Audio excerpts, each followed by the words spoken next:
The world always wants us dead. Disabled people know that every day of our lives. The world doesn't want us around and wants us dead.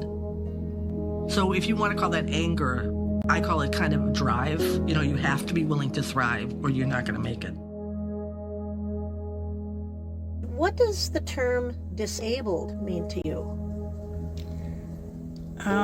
It has a lot of different meanings to me, I think. I mean, there's physically disabled, emotionally disabled, mentally disabled. I'm sure there's more disabilities than that than I can think of. Well, we all have our limitations. Disability is such a broad term. It means certain things that you can't, physically do or mentally get over it. To me, it means some kind of a limitation that is ongoing, permanent, and keeps a person from functioning normally day to day. To most people, disability means that there's a physical problem. And people sometimes don't accept the emotional part of people. So I don't hide it, but I only share with those that are close to me. I have some limitations as far as, I have some back problems, issues, and knees and whatnot, but hopefully you can try to overcome it, your disabilities, and that should be a feel-good moment for you. What made me not able to work about 4 or 5 years ago was, if I can think of it, we may have to pause. The diagnosis of mild cognitive impairment. So I was unable to remember things. I couldn't calculate in my head anymore. I just couldn't keep up with the demands of my job. Welcome to Elders, Season 3 of Gray Area. I'm Julie Reynolds. This episode is titled Travels with Corbett. This season, we're hearing from elder survivors of injustice and historical trauma. These elders have made social justice history, but they're not done yet. They're showing new generations what they've learned about how to address and prevent systemic harm. In 2021, I converted a minivan into a camper and took to the road with my chocolate lab, Atlas. The voices you just heard are some of the van-dwelling people I've met while traveling the last 4 years. You might not know it, but many people who live life on the road still manage to live in deep community. There are known spots and frequent meetups that make it easy to get to know and become a familiar face. During my travels, I find myself drawn again and again to the southwestern U.S., to places where people living in vehicles gather each winter to live rent-free in the desert warmth. Everybody has something that attracts them. Today, I'm parked in the Sonoran Desert to join some friends at an informal 2-week event called Van Aid. Here, volunteers install solar panels, water systems, whatever anyone needs done to their home on wheels. The phrase that's most commonly used is nomads coming together to help other nomads. That's Van Aid volunteer Gary Bowen. He's a nomad himself. We have people coming in with a lot of needs. Some people need heaters, some people need ventilation, some people need a bed platform. We try to address the most pressing needs that are really going to improve the quality of people's lives in their rigs. Another volunteer nomad is a woman from Berkeley named Ann Krasitsky, who holds court every day around her truck camper.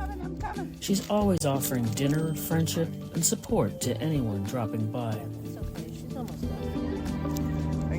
So if you come back either later today or tomorrow, certainly tomorrow, okay, we'll work some more and we'll get it. Okay, thank you. Thank you. Yes. It was a pleasure. Oh, thank you. Have a good day. I know, I'm so weird.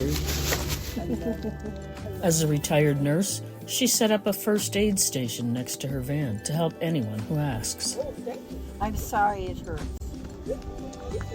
130 over 68. That's good. Really?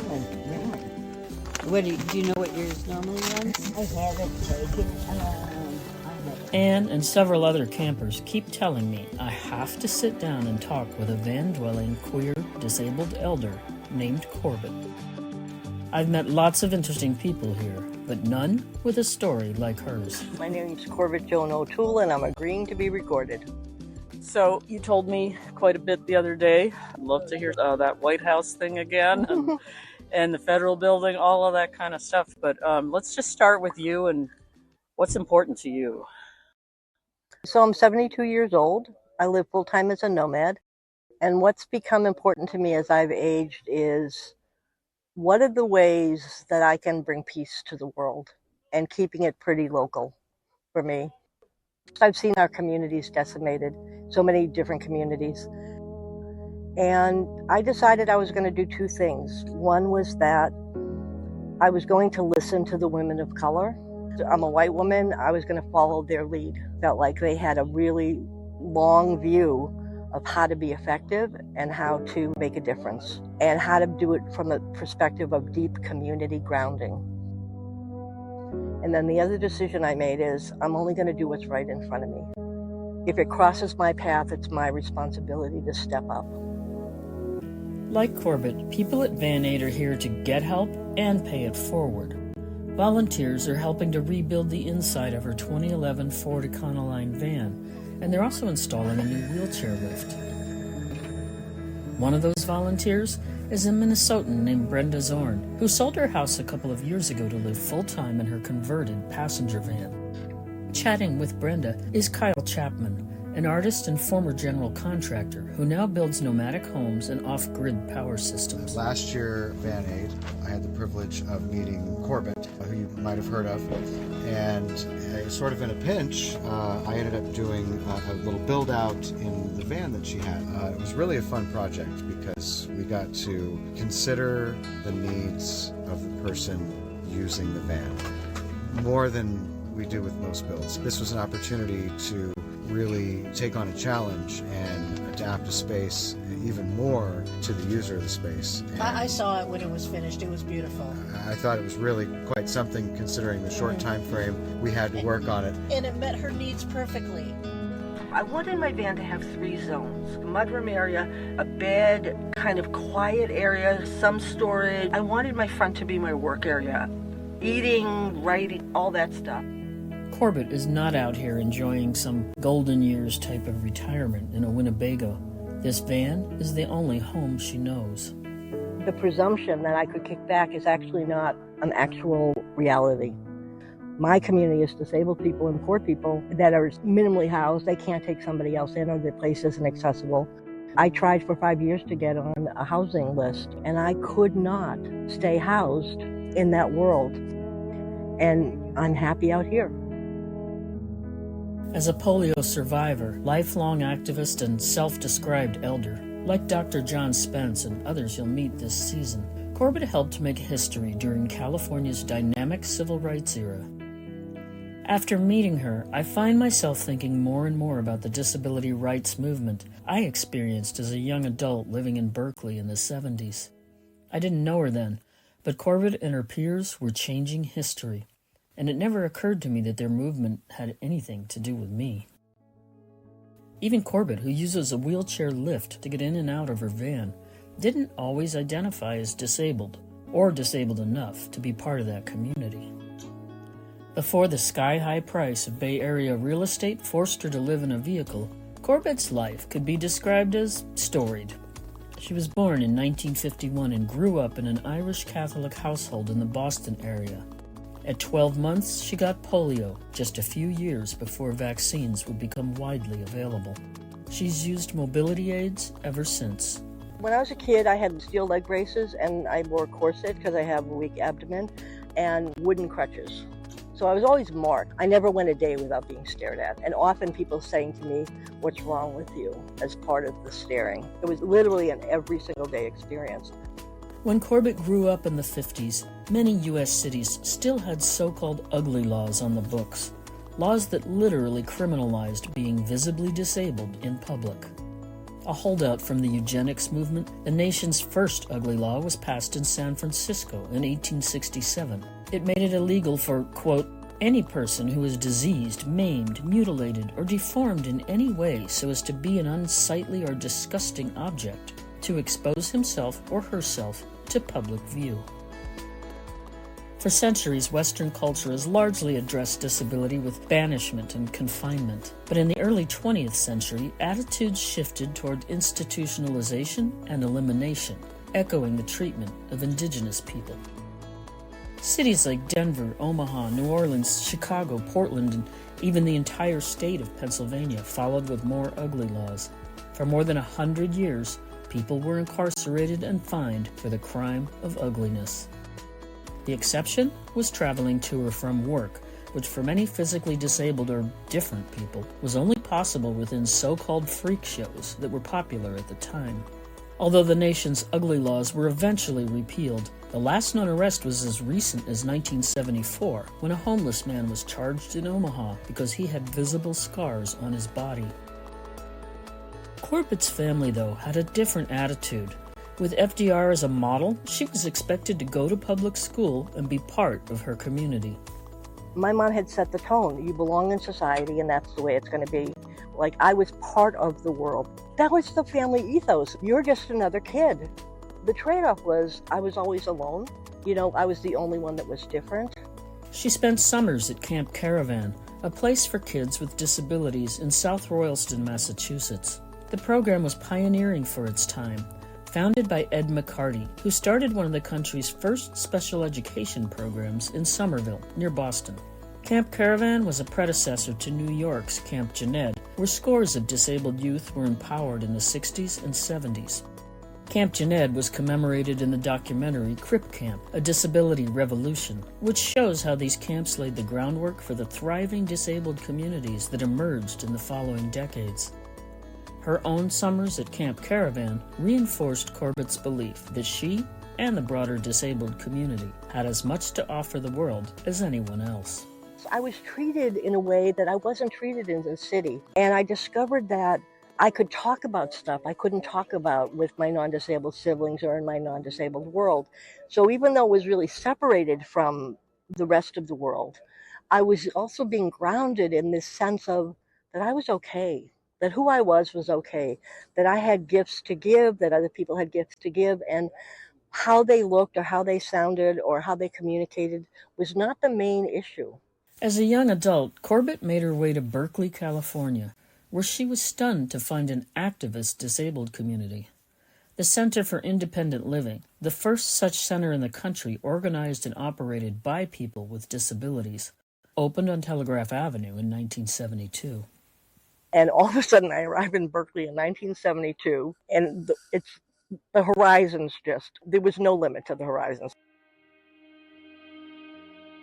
So it was probably 1973. UC Berkeley was hosting an International Women's Day celebration, and in the hallway, there were a bunch of tables. And I see this one for a disabled women's group. And I was walking just with a cane at that point, and I remember walking back and forth many times. And I literally walked up to Susan Siegel, who later got a MacArthur, and who runs Mobility International USA now. And she at that point, she was a UC Berkeley student, and I walked up to her, and I waited till nobody was around, and I literally said the words, "I don't really know if I'm disabled enough for your group, but could I have some information?" And that changed my life. That literally set the trajectory. I don't know if I'm disabled enough for your group, because I didn't know what disabled meant.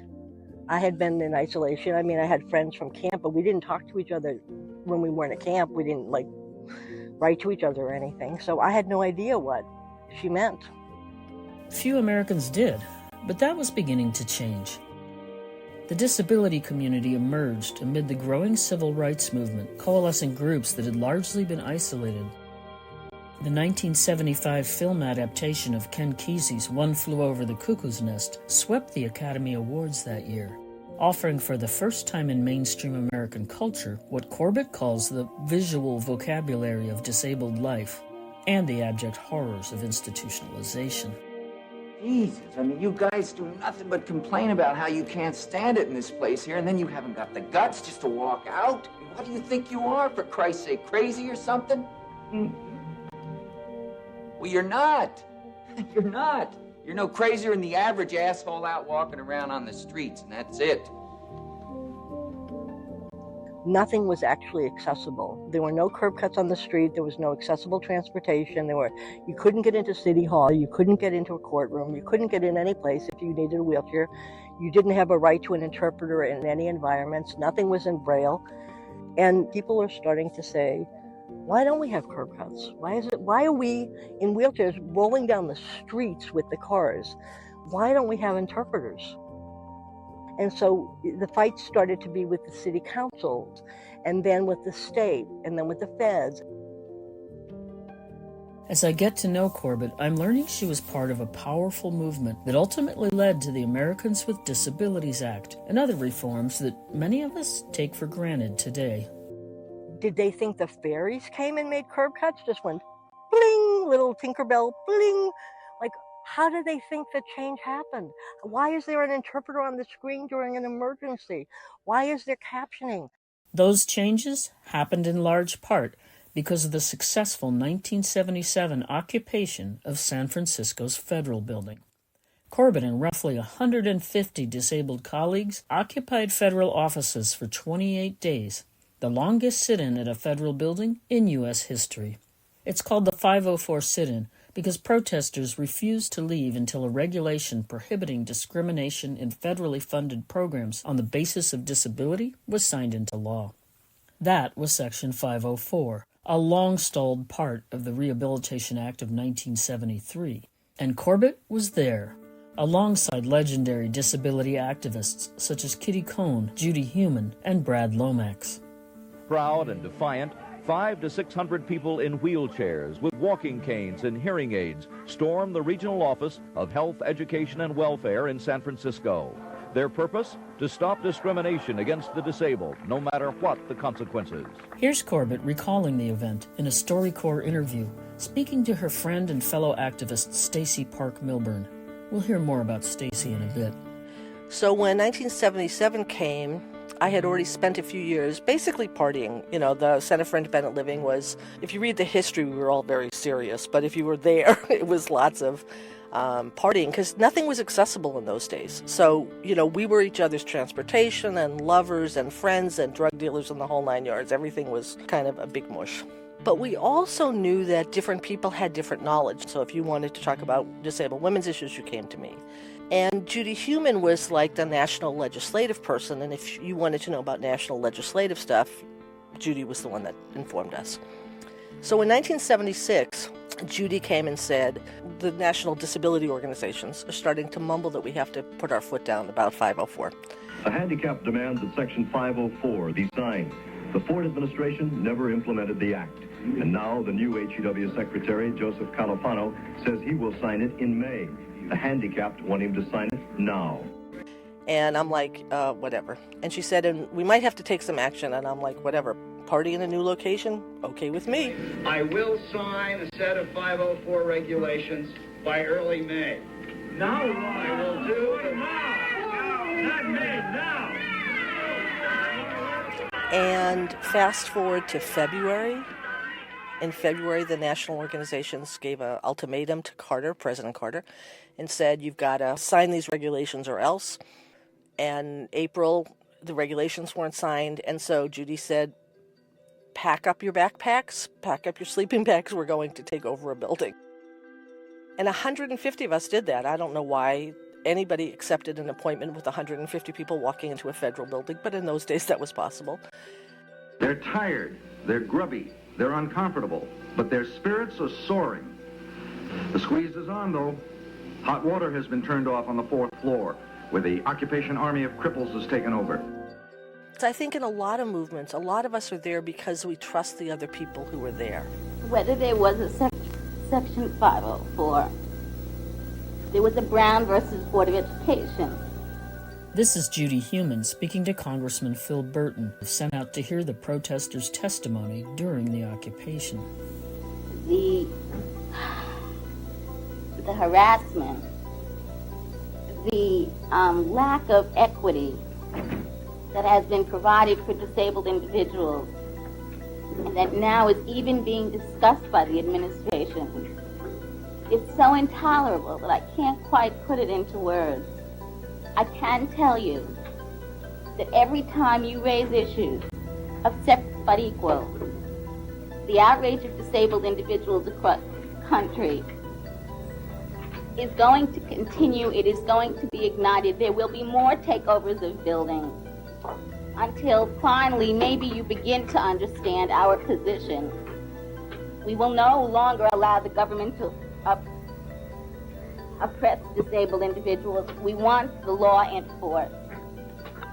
We want no more segregation. We will accept no more discussion of segregation. And I would appreciate it if you would stop shaking your head in agreement when I don't think you understand what we are talking about.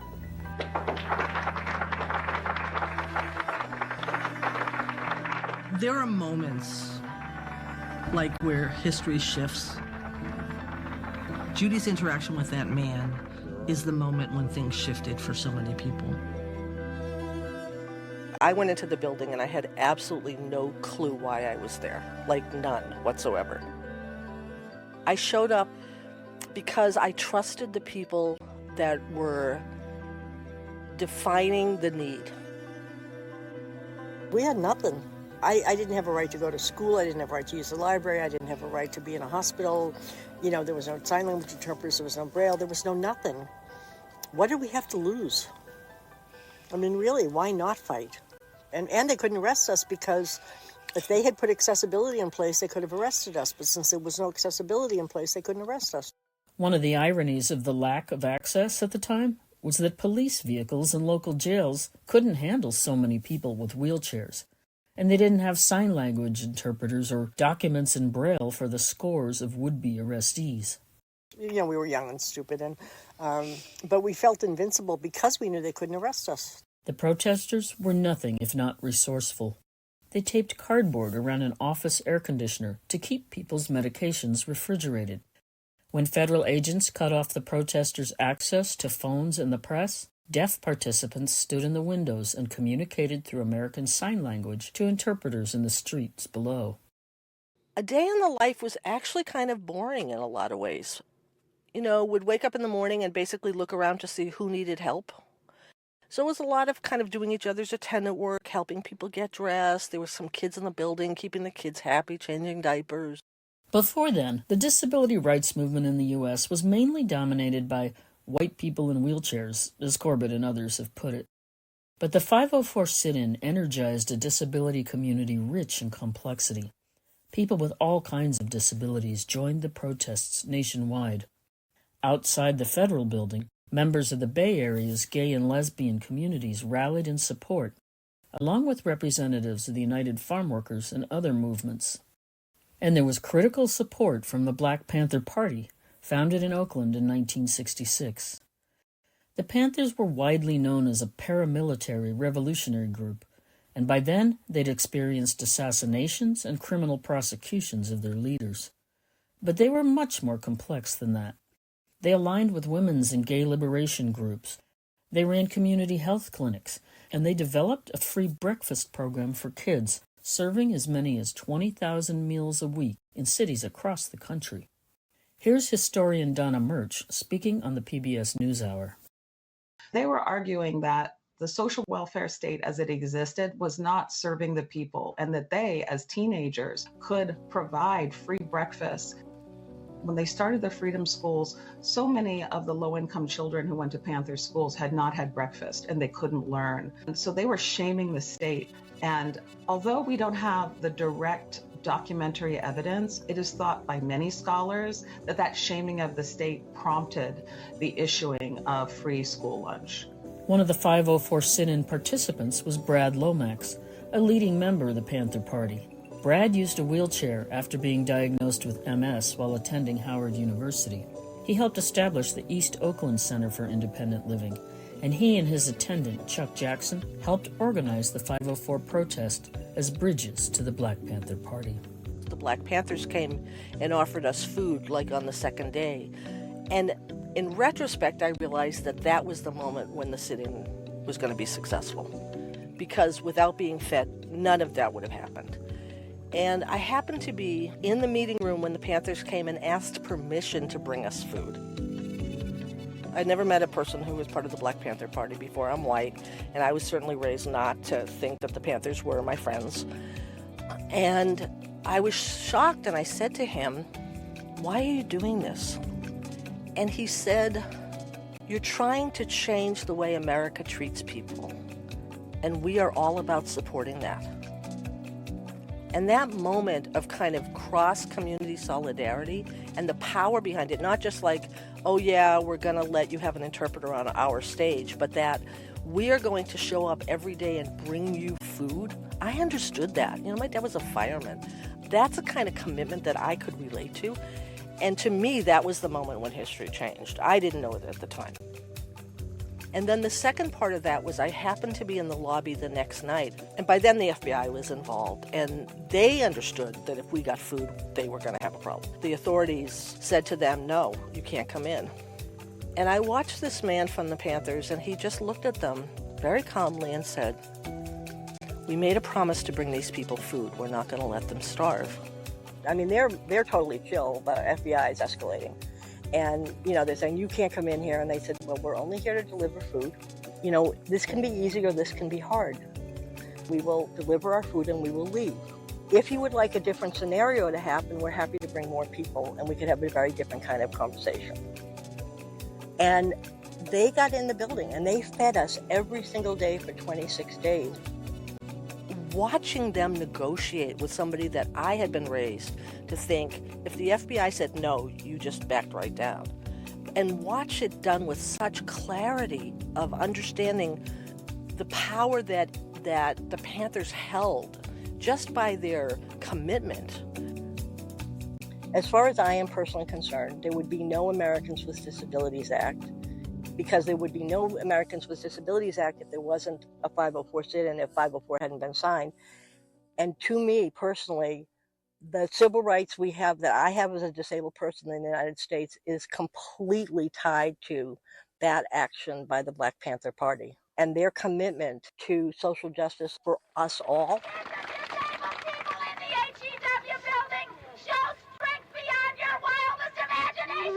That's Kitty Cohn, a lead organizer of the sit-in. She was part of a group that left the protest after 2 weeks for Washington. They said, "We'll allow you to come to the farthest, most outpost of the official complex of the White House if you promise not to occupy. You have to promise to leave when the meeting's over." So everybody's like, "Fine, we agree." We the shut-ins or the shut-outs, we the hidden, supposedly the frail and the weak, that we could wage a struggle at the highest level of government and win. And they're about halfway through the meeting, and Kitty's like, "I gotta pee." And so at first the staff was like, "Oh, that's fine, there's a toilet down this hall." Nope. And slowly the staff is walking closer and closer to the Oval Office because they realize every single bathroom is not accessible, until they finally realize literally the only wheelchair accessible toilet in the entire complex is inside the Oval Office. I think that we have written a new page in American history, and we have renewed the old belief in the right and responsibility of people who are oppressed to take matters into their own hands, and that by taking matters into our own hands, victory is possible. And so Kitty Cohn got the privilege of visiting the Oval Office to use the bathroom. And I can't even imagine the horror of the Secret Service at that point trying to deal with the situation. Soon after, President Jimmy Carter's administration finally signed the regulations in Section 504. After 4 weeks, the sit-in was over. It would be followed by the Americans with Disabilities Act, and eventually things like Braille elevator buttons and wheelchair-accessible bathrooms would become common, and even accessible police vehicles. And we won the victory, by God! Nobody gave us anything! I always go back to that sit-in because we had won. I mean, who can say that they went up against the United States federal government, occupied a building, and won? There was no downsides for us. I mean, for really, like, nobody got arrested, nobody was physically harmed. The Black Panthers fed us. We were well fed. It was amazing. It was one of those moments that I feel like it shapes a life. It shapes my life.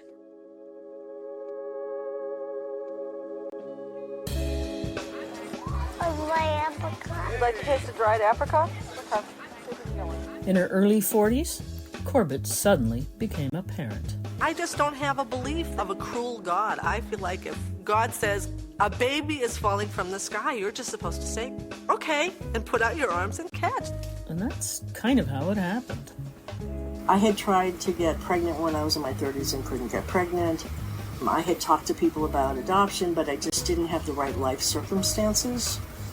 And then my friend Atsuko Kawana, who was a woman who had immigrated from Japan, and she and her husband had adopted a child from Japan who had, I think, 2 club feet. And both of them, Atsuko and her husband Michael, used wheelchairs. So they had gone through an adoption agency in Japan that couldn't place disabled kids. And Atsuko turns to me and says, Corbett, would you like a baby?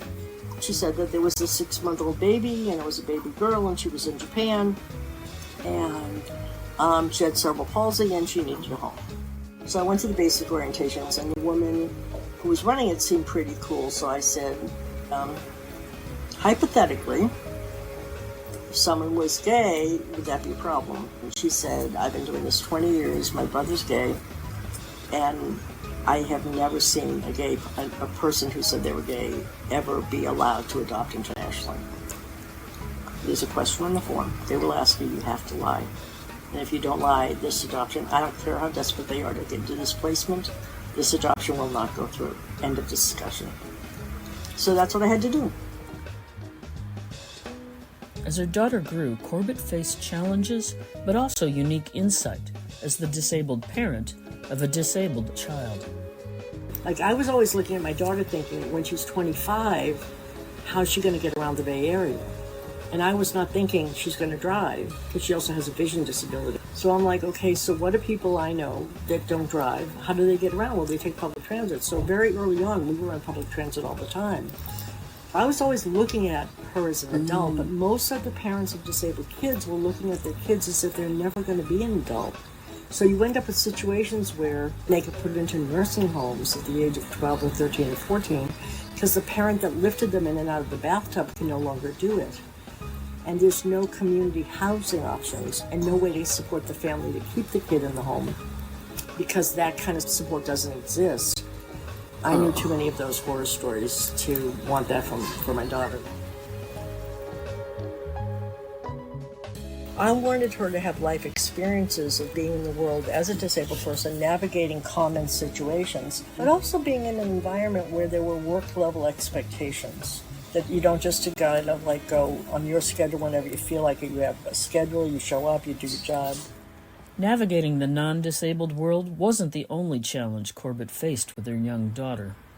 I mean, I think that the main thing that I walked away from as a white mother was how really important it was for her to have community of people that look like her. And I personally think I did a better job on disability because that was the community I was already a part of, and not as good a job getting her connected to Japanese American community. And I have some really good friends that are adoptees, and they also say the question is really, does adoption need to happen? Could those supports be supporting the birth families in a way that helps the kids and gives them a lot of security and a lot less questions and a lot less feelings of displacement? So a black man who was an adoptee talked about, when I was a kid, I was adopted by these very nice white liberal people, and they surrounded me with other nice white liberal people. But as I aged, that protection of being surrounded by white, nice liberal people didn't protect me from the racism. I asked Corbett what she did to strengthen her daughter's connection to her culture. I mean, I lived in the Bay Area, so I'm like a lot of white people. I was aware that there was a need, and I made sure that there were Japanese American people in her life. But it wasn't the same as really having family that was really committed to, teaching her cultural stuff. And that was on me. That was a decision that You know, the unconscious white privilege, that was me saying, oh, I'm covering disability, that's enough. And really that wasn't enough.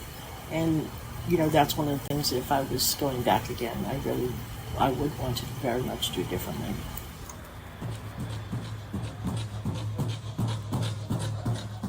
It's summer. I'm with Corbett and our nomad friend Anne in Northern California, hanging out in our vans. We've met up for a weekend of camping at a popular Native American powwow that's held every year on the campus of Stanford University. Since her daughter reached adulthood, Corbett has continued to work with younger generations of disabled youth as a mentor, passing on her skills as an author, publisher, community organizer, and academic.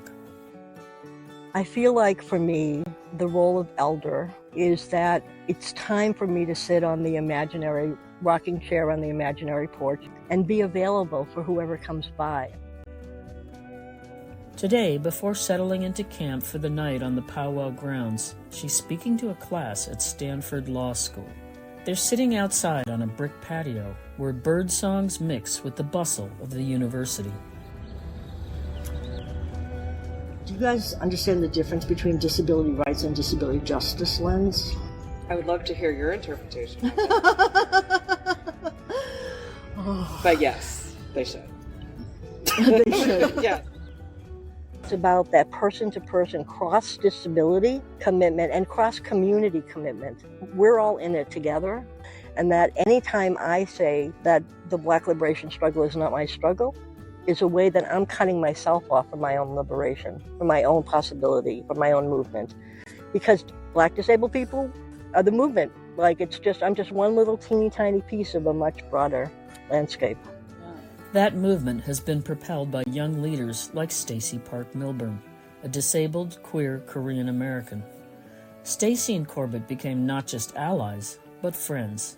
Stacey co-coined the term disability justice and founded the Disability Justice Culture Club after moving to the Bay Area in 2011. In 2014, she was named a member of the President's Committee for People with Intellectual Disabilities by Barack Obama. By 2017, Stacey and Corbett, the youth and the elder, were both respected members of the Bay Area's disability community, and they were participating in growing conversations about disability justice. They met up in a recording booth that year to tell the story of their friendship and the movement they've both been part of for years. The conversation starts with them describing their connection as partners in the project. 2017, we are at StoryCorps San Francisco, and my relationship to my partner is that she is a goddess. My name is Stacey Milburn. I'm 29 years old, and my relationship to my partner is she is a close friend / queer family.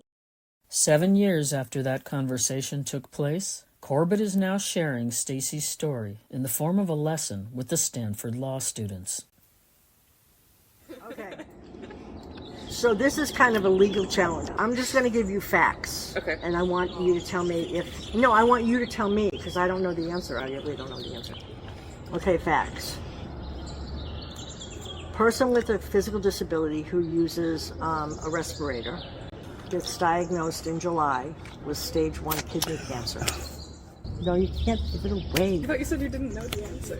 No, she knows the facts. Oh, got it. They're hard facts. Yeah. So, stage 1 kidney cancer means the cancer has not spread. So that's the fact. That's July. Experts say the survival rate for stage 1 kidney cancer is 80 to 93%, and is generally considered treatable and even curable through surgery and chemotherapy at that stage. But Stacey had also lived with congenital muscular dystrophy all her life. I grew up not knowing specifically what the condition was, so I walked until about middle school and then started using a manual chair and then scooter, and then my high school used a power chair.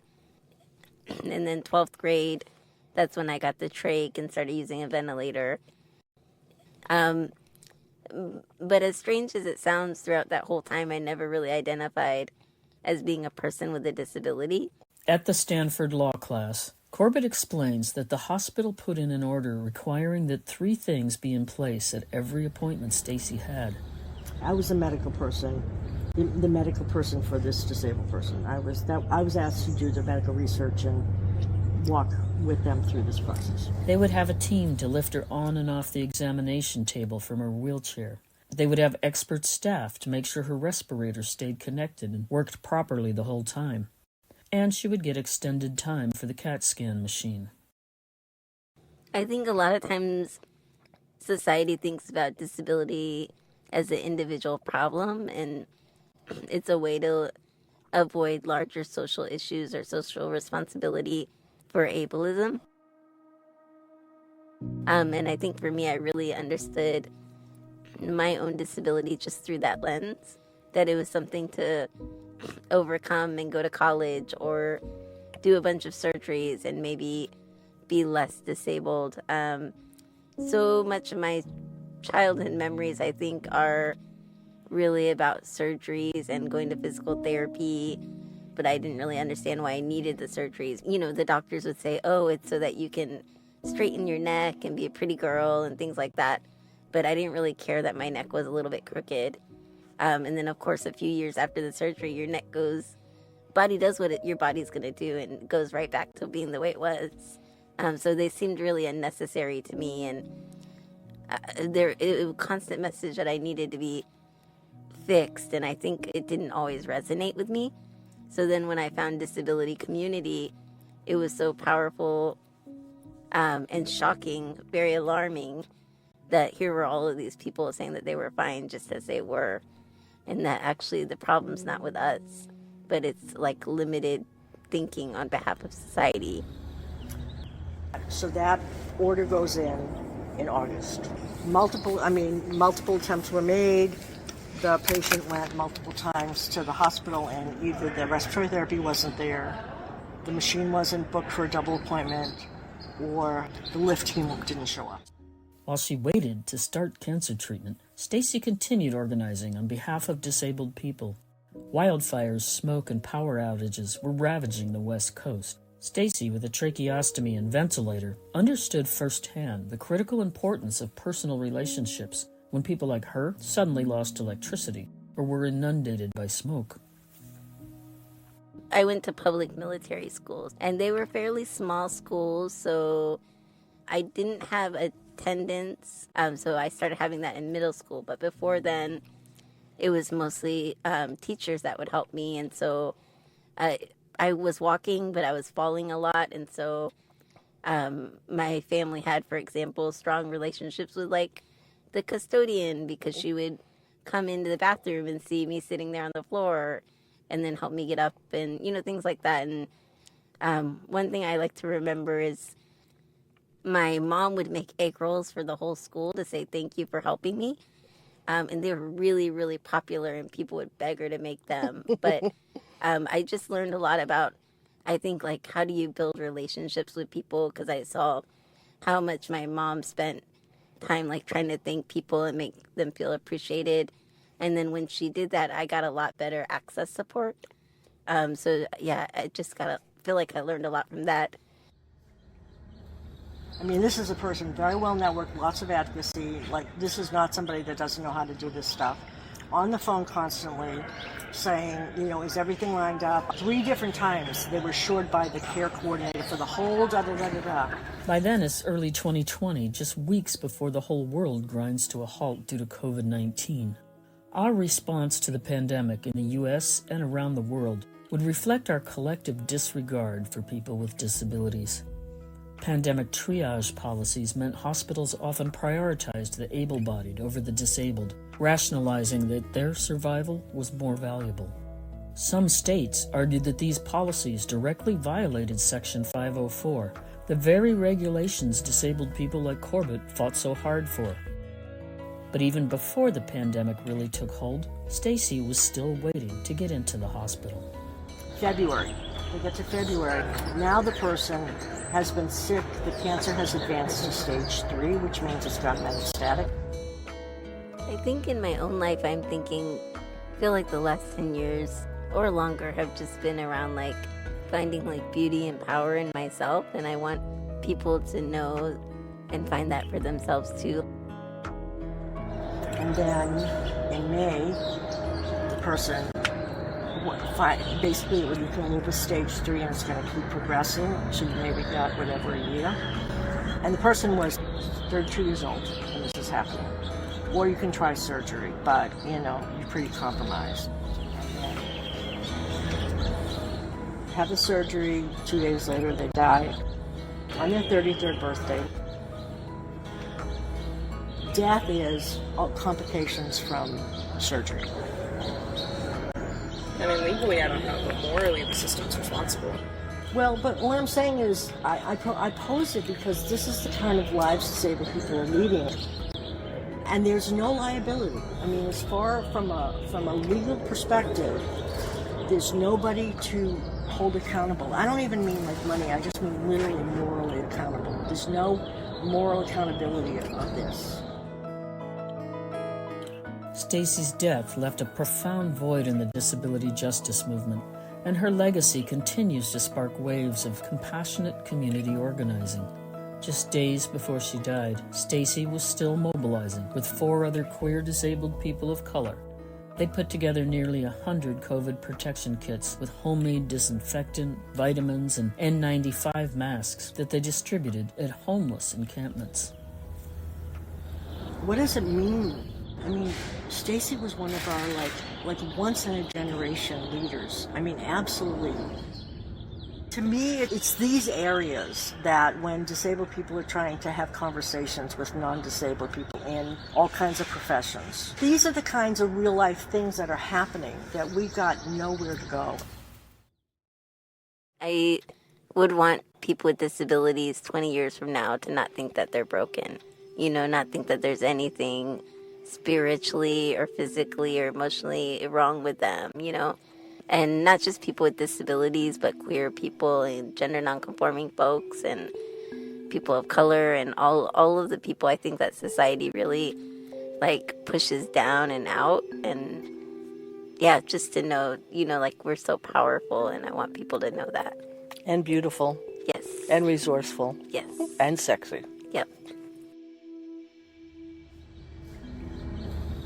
I think there's a high likelihood they're going to come for us again, that things are going to change and that they're going to come really hard for disabled people. And I'm like, who's going to be left to protest? I mean, Stacy, the people in my generation raised a group of leaders behind us for real.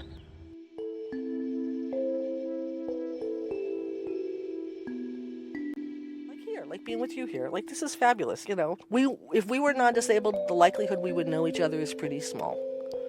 We come from different parts of America, we're different races, we're different ages. There's a lot in society that says we shouldn't be friends.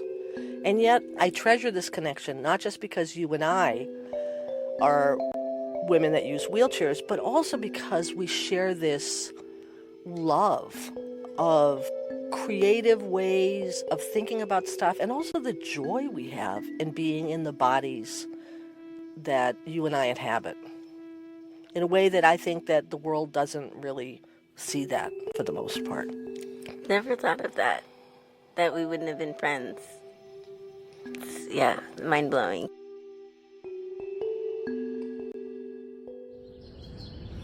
And I don't even know what to do with the rage. I mean, for real, like when people say, well, you're awfully angry. I'm like, yeah, I am. Yeah. Yeah. As an elder, Corbett keeps finding ways to empower others. I don't care what you do, but do something. Make the world a better place. I think that's a realistic expectation we can have for everybody. And I think that people expect disabled people to never do that. And I think that the legacy of 504 is that I came out of the building knowing in my bones we took down the federal government. That was a huge accomplishment. We did not do it alone. That's what I want to help other people know, whatever their 504 moment is. And then, just a few days after we camped together at the Stanford powwow, Corbett lost her home on wheels.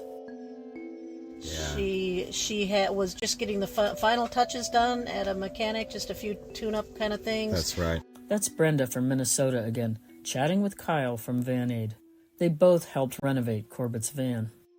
And it was stolen right out of the lot at Yeah. the mechanic shop. It was devastating to Yeah. hear that news Yes. after everything that she put into that van, you know, and that the whole team put in. We're sitting on a porch in Berkeley as she tells me what happened. It's all gone. Basically, the way I explain it to people in sticks and bricks is my house burned to the ground and everything was lost. And the fact that it was stolen by people who were joyriding and living in it and then stealing stuff, it doesn't matter what happened. Functionally, my home is gone. My home burned to the ground, functionally. All my personal stuff, you know, stuff for my daughter, you know, like when she was a baby, I had a few. You know how it is when you're a nomad? Everything becomes smaller and more precious, and I had like one little box with like my passport and her birth certificate and like her first pacifier and just a few things, pictures of people that are dead. You know, just things that meant a lot to me. They had no commercial value whatsoever. I mean, the passport might have, but everything else, and everything was gone. Her friends put together a GoFundMe campaign. And people were astounding. I mean, the generosity was really, really, really astounding. How quickly we raised the money, and how many people. I think it ended up being like 375 people. Really, it was a huge, huge, huge group of people. Corbett was able to buy a 2001 GMC Savannah that had been used to transport disabled people from jail to a county courthouse. When she got it, the van still had bars on the windows, and you could read the faded word probation on the side. It's kind of a trip that people with disabilities have been transported in it. It's kind of like its next life is going to be to travel the country and be healed by nature. It needs a ton of work, but there's another Van Aid coming up. Corbett also bought a boxy trailer that she can fix up to tow behind it. She even wants to build a fold-down deck so she and Anne can sit outside and watch the sunset. Oh yeah, she and Anne became a couple. When she kind of found me, she hung around a bit, and then she at one point said, "You know, I'm flirting with you." And I was like, "Nope, I had no idea." You didn't notice. I thought she was being friendly, which she was, but it has progressed. Keeps getting deep. The words have deeper meanings all the time. I remember one day I thought, oh, I'll go out and visit and hang out with her for a little while.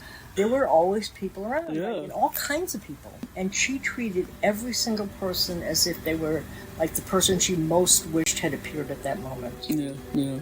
And that kind of kindness is really deeply moving to me.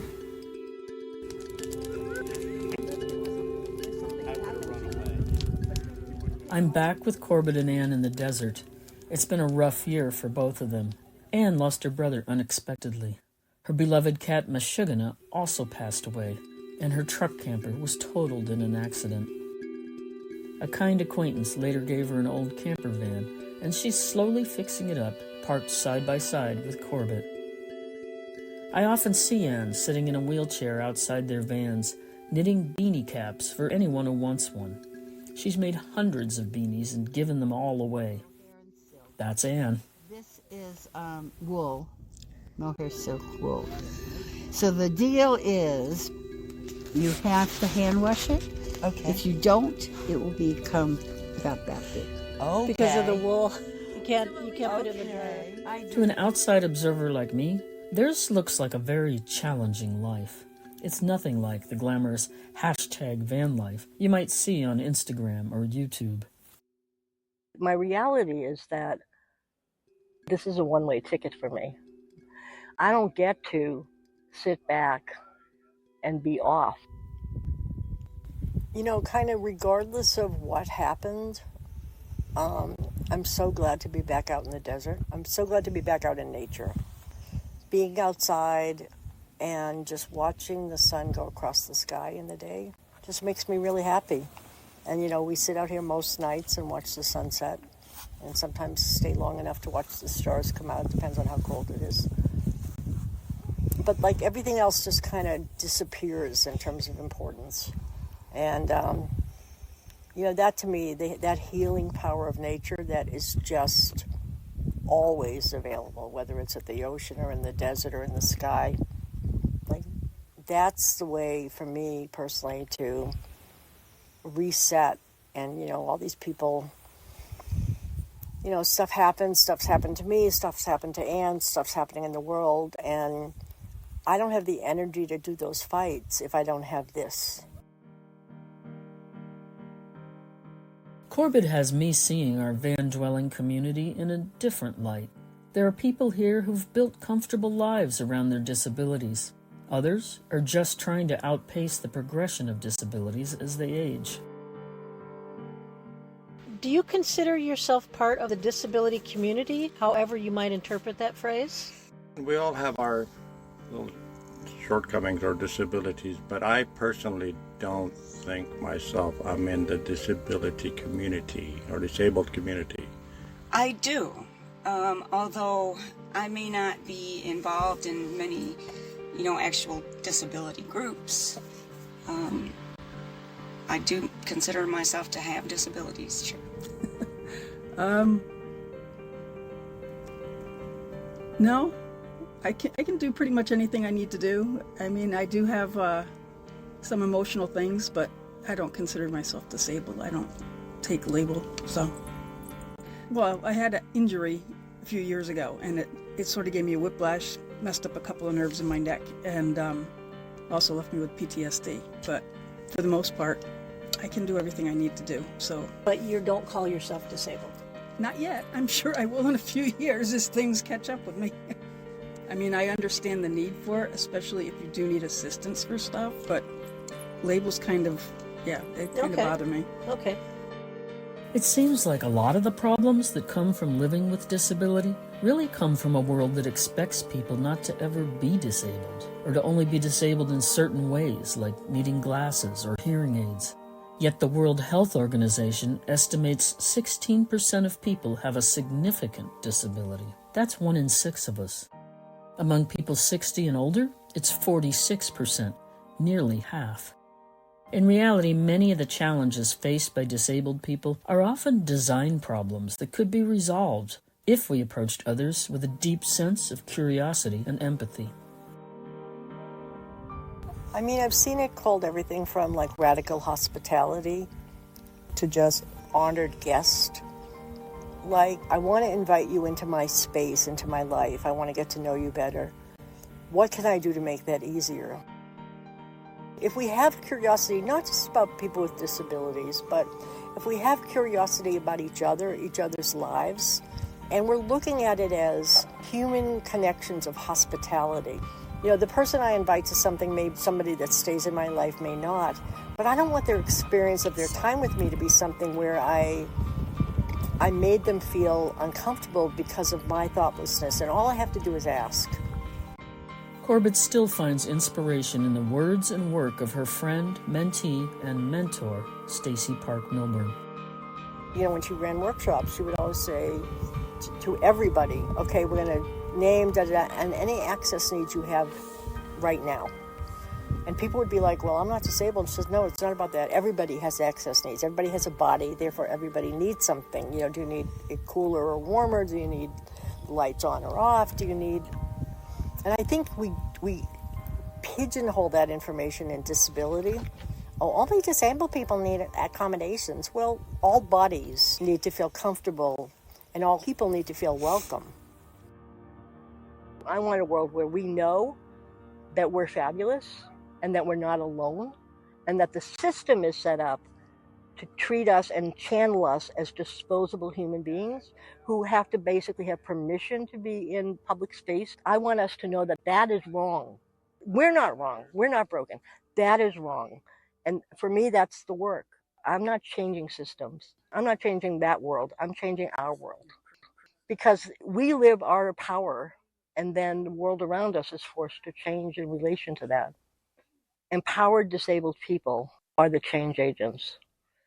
That's all I really care about. I want disabled people to know that they're fabulous as they are, that they have superpowers, that they are survivors just by being out of an institution today.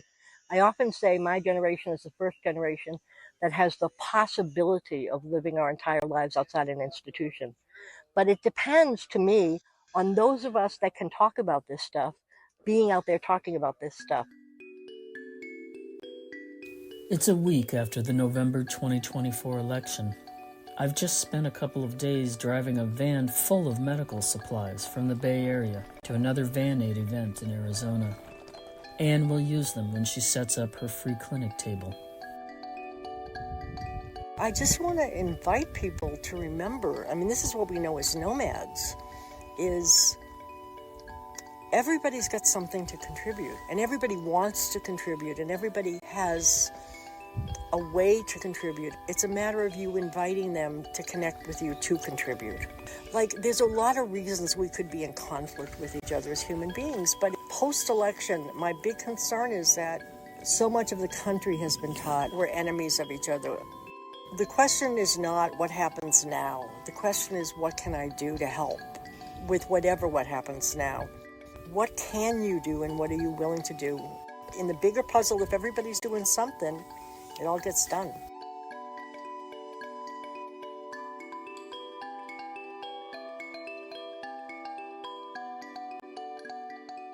This episode was co-produced by me and Gray Area's creative director, Mara J. Reynolds, with field recording by guest reporter Brenda Zorn.